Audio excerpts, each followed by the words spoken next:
সুপ্রভাত বন্ধুরা, কেমন আছো তোমরা সবাই? আশা করছি সবাই সুস্থ আছো, ভালো আছো। আমার চ্যানেল আইশালো ব্লগসের আরও একটি নতুন ব্লগে তোমাদের অনেক অনেক স্বাগত জানাই। বন্ধুরা, এখন বেজে গেছে ঘড়িতে সময় ওই 9টা মতো। তো সকালবেলার কাজকর্ম সেরে বসেছিলাম, তো কর্তামশাই বললো কলা বাগানে যাচ্ছে, তো আমিও পিছু নিলাম। আর এই যে পিছন পিছন চলে এসেছি কলা বাগানে। আজ না কয়েকটা মোচা কাটতে এসেছি। তো বাগানটা প্রথমে ভালো করে ঘুরে ঘুরে দেখব কোথাও মোচা আছে কি না। মোচা পাওয়া খুবই মুশকিল, কারণ আমাদের আগে এই পাড়ার লোকজন মোচা কেটে নিয়ে চলে যায়। তো বাগানটা একটু ভালো করে ঘুরে ঘুরে দেখছি মোচা আছে কি না। তো চলো তোমরাও আমার সাথে আমাদের কলা বাগানটা ঘুরে দেখবে। তো এটা হচ্ছে আমাদের একটা কলা বাগান। এই 1 বছর মতো হলো এর বয়স। তো এর আগে যে প্রথম কালবৈশাখী ঝড়টা হলো না, প্রচণ্ড ক্ষতি হয়েছিল, অনেক কলা গাছ ভেঙে পড়ে গেছিল। তো সেই সব তো দেখছো রয়েছে কয়েকটা এখনও। আর এই যে বড় কলাগুলো দেখছো, এগুলো কালকে কাটা হবে। তো আজকে নিয়ে এসেছি আমরা কলার মোচা নিতে। তো এই বাগানটা থেকে আবার নতুন একটা বাগানে এসেছি। এটাও আমাদের একটা কলা বাগান। আর দেখো সারা বাগানে কিন্তু পার্থেনিয়াম গাছ ভর্তি হয়ে গেছে। তো পার্থেনিয়াম গাছে ওষুধ দেয়া হয়, তাও আবার হয়ে যায়। আর এইখান দিয়ে দেখছো মাঝে মাঝে কলা গাছ নেই, এগুলো ছাগল খেয়ে গেছে। আর কি বলবো, এই পাড়াটায় ছাগল গরু আবার মানুষের অত্যাচার প্রচণ্ড। তো চলো লাস্ট পর্যন্ত বাগানটা ঘুরিয়ে দেখাই। তো দেখতেই পাচ্ছ দুপাশে পার্থেনিয়াম গাছ, আর দূরে ওই যে দেখা যাচ্ছে কলা বাগান। এই পর্যন্ত আমাদের এই বাগানটা। আর একটাও মোচা আছে বলে আমার তো মনে হচ্ছে না। আর আজকে মাঠে না প্রচণ্ড হাওয়া দিচ্ছে। তো মোচা না পেলে আর কি করা যাবে, চলো আবার ঘুরে পুরনো আবার ওই বাগানটাই চলে যাই। তো এই দেখো বন্ধুরা, এইটা হচ্ছে আগে যে বাগানটায় ঘুরছিলাম, এটা সেই বাগান। আর প্রচণ্ড খরায় কলা গাছ শুকিয়ে শুকিয়ে এই যে এইভাবে পড়ে যাচ্ছে, তাই জন্য গাছগুলোতে পেলা দেয়া ছিল। তো এই কলাগুলো কালই কেটে নেওয়া হবে। তো আমাদের কলা বাগান থেকে বেরিয়ে এসেছি। আর এইখানে অনেক কলার চাষ হয়। এই দেখো, এটা পাশে অন্য লোকের জমি, তার সাইডে এই যে গাঁদা ফুল করা হয়েছে। আর এইটা হচ্ছে বন্ধুরা আমাদের পাটের জমি, মানে পাট ক্ষেত। আর সাইডে যে লঙ্কা লাগাচ্ছে, তো লঙ্কাটা আমরা লাগাচ্ছি না, অন্যজন একজনা লাগিয়েছে। তো প্রচুর লঙ্কার চারা রয়েছে, আমাদেরকে বলেছিল নিতে, কিন্তু আমার বাড়িতেই প্রচুর লঙ্কার চারা, সেই জন্য আমি আর নিইনি। তো দূরে দেখছো এটা আমাদের পাটের জমি। আর তার মাথার সাইডে যে হলুদ রঙের ঘাসগুলো দেখছো, ওগুলোতে বিষ দেওয়া হয়েছে। তো ওটা আমাদের ধানের জমি, ওটাই আবার নতুন করে ধান লাগানো হবে। আর দেখো মাঠের পরিবেশটা কত সুন্দর লাগছে।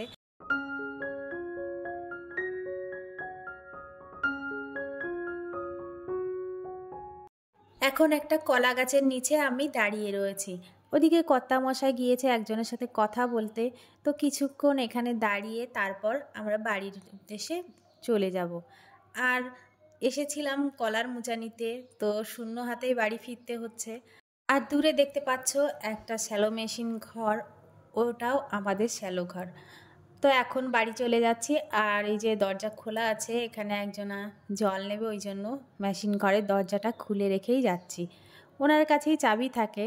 তো চলো এখন বাড়ির উদ্দেশ্যে রওনা দেওয়া যাক।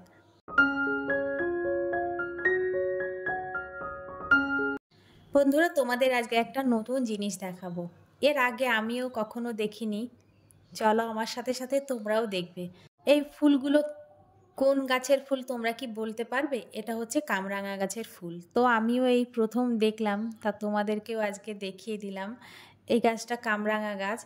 আর তারপর বাড়িতে এসে স্নান ধান করে দেখো রান্নার জোগাড় করে নিয়ে একদম বসে পড়েছি রান্না করতে। আর আজকে অনেক কিছুই রান্না হবে। লাউ শাক ভাজবো, তারপর এই যে এঁচোড় রান্না করব, ডিমের তরকারি করব। আর দুধ নিয়ে এসে রেখেছি, দুধটা একবারে জাল দিয়ে নিয়ে যাব। তো এখন আমি দুপুরে রান্না করছি, সকালবেলা একবার হয়ে গেছে। তো দুপুরের রান্না এখন করব। আর রাতে আজ আর রান্না বান্না হবে না। তো বন্ধুরা, তোমরা দেখছো কাঁঠালের এঁচোড়টা একটু কালার হয়ে গেছে। তো এই ধরনের এঁচোড় কিন্তু আমাদের বাড়ি খাওয়া হয়, আর খেতে একটু মিষ্টি মিষ্টি লাগে। তো যারা একটু রান্না মিষ্টি খেতে পছন্দ করো, তারা কিন্তু একবার তৈরি করে দেখতেই পারো। আর মাঠে যেমন সুন্দর হাওয়া ছিল, দেখো বাড়িতেও কিন্তু সুন্দর হাওয়া লাগছে। আর আমার রান্নাঘরটায় এই রকম হাওয়া থাকলে রান্না করতে একদম অসুবিধা হয় না। তো আজকে ফ্যানও নিয়ে আসিনি। আর এখন ডিমটা রান্না করব। এর আগে অবশ্য আমি এঁচোড় আর শাকটা ভেজে নিয়েছি, কারণ আমার শাশুড়ি মা ডিম খান না, তো ওই জন্য আগে এইগুলো করে নিলাম। আর 6টা ডিমই রান্না করব। আমাদের বাড়িতে আমরা 4 জনা ডিম খাই, তার মধ্যে আবার আমি একটা ডিম দুবার খাই। আর এখানে বন্ধুরা আমি ডিমগুলোকে হলুদ আর লবণ দিয়ে ভেজে নিলাম, তাহলে না ডিমের কালারটা খুব সুন্দর আসে। আর ডিমগুলোকে একটু দেখলে যে খুন্তি দিয়ে ছিদ্র করে নিলাম, তাতে কিন্তু তেল মশলাও সুন্দরভাবে ডিমের মধ্যে পৌঁছে যায়। তো নর্মাল যেমন ডিম রান্না হয়, তেজপাতা, শুকনো লঙ্কা, জিরে ফোড়ন দিয়েছি, এখন দিয়ে দিলাম আদা আর রসুন বাটা, তারপর পেঁয়াজ দিয়ে দিচ্ছি আর দিয়ে দিচ্ছি কাঁচা লঙ্কা। তো রান্নাটা আমি কাঁচা লঙ্কা দিয়ে করব। আর এখন দিয়ে দিলাম কয়েকটা টমেটো আর আলু। তো আলুগুলো দিয়ে মানে সমস্ত মশলার সাথে একবার কষিয়ে নেব, সাথে হলুদ আর লবণটাও দিয়ে দেব। তো আমি প্রতিদিন আলুটা ভেজে রেখে তারপর ডিমটা রান্না করি, তো আজকে আর মন চাইছিল না। আসলে এর আগে 2টো রান্না হয়ে গেছে, ওই জন্য আর তাড়াতাড়ি যেভাবে শর্টকাটে হয় তো তাই করছি। তো আলুটা ওই জন্য আর আগের থেকে ভাজিনি। আর এখন ডিমগুলো দিয়ে দিলাম। তো আলুটা ভালো করে গলে গেছে, তারপরেই ডিম দিয়েছি। আর ডিম দেওয়ার পরে না বেশিক্ষণ জাল দেব না, গরম মশলা দিয়েই নামিয়ে নেব। কারণ হচ্ছে ডিমটা বেশি জাল দিলে না ডিমগুলো অতিরিক্ত শক্ত হয়ে যায়, আর খেতে কিন্তু একেবারেই ভালো লাগে না। তো আমার ডিম রান্নাও হয়ে গেছে, এখন নামিয়ে নেব।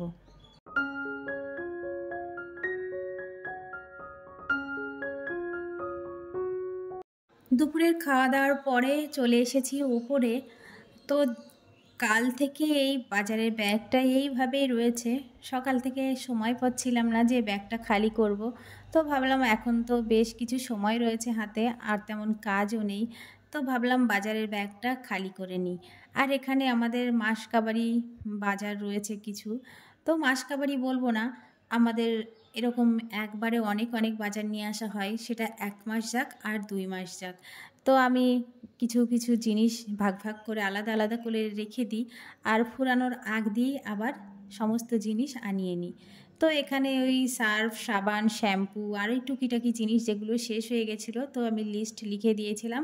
কর্তামশাই গতকাল বাজারে গিয়েছিল, সমস্ত কিছু নিয়ে এসে দিয়েছে। তো ভাবলাম এখন এগুলো নামিয়ে নিই। তো তোমরা তো দেখতে পাচ্ছ সার্ফ রয়েছে, চানাচুর রয়েছে, তাল মিশ্রি, আর এইটা এখন দেখালাম এটা হচ্ছে জোয়ানের প্যাকেট। আর এই যে তড়কা, তো শীতকালে আমাদের বাড়িতে বেশি তড়কা খাওয়া হয়। তো অনেকদিন তড়কা খাওয়া হয় না জন্য কর্তামশাইকে লিখে দিয়েছিলাম, তো 2 প্যাকেট নিয়ে এসেছে। আর এই যে এইটা দেখছো, এটা হচ্ছে কলমি শাকের বীজ। তো আজ বিকালে কলমি শাকের বীজটা লাগাবো, মানে বুনে দেব। আর কিছু শ্যাম্পু রয়েছে, তো এগুলো আমি এখন ভাগ ভাগ করে রেখে দেব। তো কিছুটা পরিমাণ যাবে নিচে, আবার কিছুটা থাকবে সিঁড়ির সামনে, আর কিছুটা পরিমাণ কিন্তু আমি আলাদা করে সরিয়ে রাখবো। আর আগে না সাপ, তারপর শ্যাম্পু, সাবান এগুলো রাখার জন্য আমার কার্ডবোর্ডের অনেকগুলো বাক্স ছিল। তো ঘর যখন রং করা হয় তখন সমস্ত কিছুই ফেলে দিয়েছি, আর এখন দেখো সাবান, শ্যাম্পু রাখার জায়গা পাচ্ছি না। তো এই যে একটা বক্স নিয়ে এসেছি, তো এখানে প্রায় 40 পিস সাবান এঁটে যাবে। তো সেইগুলো এখানে রেখে দিচ্ছি। বাকি সাবান আর শ্যাম্পু এই বাস্কেটে আপাতত রাখছি, তারপর এর জায়গা মতো রেখে দেব।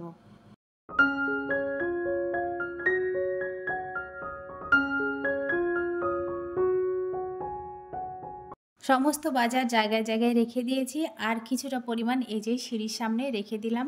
তো এখান থেকে নিয়ে ব্যবহার করতে সুবিধা হবে, সেই জন্য আমি এইখানটায় রেখে দিয়েছি। তো তারপর বন্ধুরা এই যে চলে এসেছি উপরের গ্যাস কাউন্টারটা পরিষ্কার করতে। তো অনেক দিনই পরিষ্কার করা হয় না, আর এই জায়গায় একটু নতুনভাবে গুছিয়ে রাখবো জন্য আগের দিন দেখিয়েছিলাম একটা র্যাক কিনেছি, তো ওটা ওই রকমই ছিল। আজকে সমস্ত জিনিস কিন্তু সাজিয়ে রেখে দেব। আর এই যে গ্যাসের ওভেনের যে ঝিকগুলো সেগুলো একদম নষ্ট হয়ে গেছে, তো ব্যবহার করা হয় না জন্য জঙে এরকম হয়ে গেছে। তো এটা এখন ভালো করে পরিষ্কার করে ঢেকে রাখলাম। আর এই দেখো এই র্যাকটা নিয়ে এসেছি জিনিসপত্র রাখার জন্যে। তো সমস্ত কাপ প্লেট যা যা ছিল সব নিচে দিয়ে এসেছি। তো এখানেও মাঝে মাঝে চা করা হয়, সেই জন্য 2টো কাপ প্লেট রেখে দিয়েছি। আর এখানে দেখো আমার নিত্য প্রয়োজনীয় জিনিসপত্র, সেইগুলো সাজিয়ে রাখবো। করে রেখে রাখলাম চিয়া সিড আর কাপ প্লেট আর একটা গ্লাস আর ট্রে, আর নিচে রেখেছি এই যে ড্রাই ফ্রুটস, কাজু বাদাম, কাঠবাদাম, কিশমিশ, আর এইটার মধ্যে রয়েছে গ্রিন টি, আর এইটার মধ্যে রয়েছে এমনি নর্মাল টি, আর এইটা ইসবগুলির ভুসি।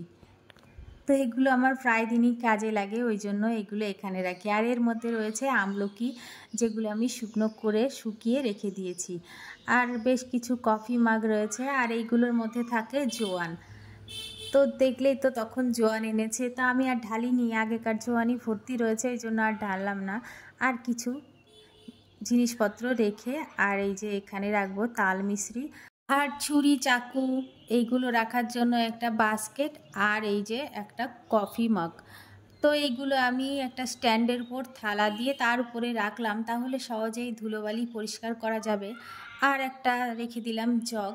তো উপরের গ্যাস কাউন্টার পরিষ্কার করেছি। আর এখন বন্ধুরা বিকাল, তো বিকালবেলায় দেখো বললাম কলমি শাকের বীজ এনেছে, সেইটা এখন বুনে দেবো। তো সকালবেলায় আমি মাটিটা কুপিয়ে রেখেছিলাম। আর দেখো বন্ধুরা শশা গাছ লাগিয়েছি, বেগুন গাছ, লঙ্কা গাছ, সামনে কতগুলো কুলেখাড়ার গাছও লাগিয়ে দিয়েছি। আর দেখো এইটা হচ্ছে আমাদের মোটা একটা আম গাছ। তো এই আম গাছটা অনেক পুরনো। আর এখন এই যে কলমি শাকের বীজগুলো বুনে দেব। তো মেঘলা ওয়েদার মাঝে মাঝেই হচ্ছে, মনে হচ্ছে বৃষ্টি হবে, সেই জন্য এখন বুনে দিলাম। তো কলমি শাক হলে বাড়িতে মন্দ হয় না, কেটে কেটে খাওয়া যাবে। আর জল ছিটিয়ে দিচ্ছি। আর ছেলে এই যে ক্রিকেট খেলছিল, তো ওর সাথে আমাকেও ক্রিকেট খেলতে হয়। তো আমি বললাম আগে বীজগুলো বুনে দিই, তারপর তোর সাথে খেলাধুলো করব। এখন বাজে বন্ধুরা সন্ধ্যা 7টার মতো। তো ছেলেকে নিয়ে পড়াতে বসেছি, আর বললাম আজকে রাতে আর রান্না করব না। তো রাতের রান্নাটা আমি সন্ধ্যার পরপরই করি। তো আজকে যেহেতু রান্নাবান্না নেই, সেই জন্য ছেলেকে বই নিয়ে বসিয়েছি। বন্ধুরা আজকের ভিডিওটা তোমাদের কেমন লাগলো অবশ্যই কমেন্ট করে জানিও। আর যদি ভালো লেগে থাকে তাহলে অবশ্যই একটা লাইক, কমেন্ট আর শেয়ার করে দিও। আর রাতের বেলা দেখো ওর বাবা দোকান থেকে নিয়ে এসেছে এগরোল আর চাউমিন, তো এটাই এখন খাওয়া হবে। তো বন্ধুরা ভিডিওটি আজকে এই পর্যন্তই, আর বড় করব না। তো সবাই সুস্থ থেকো, ভালো থেকো, টাটা।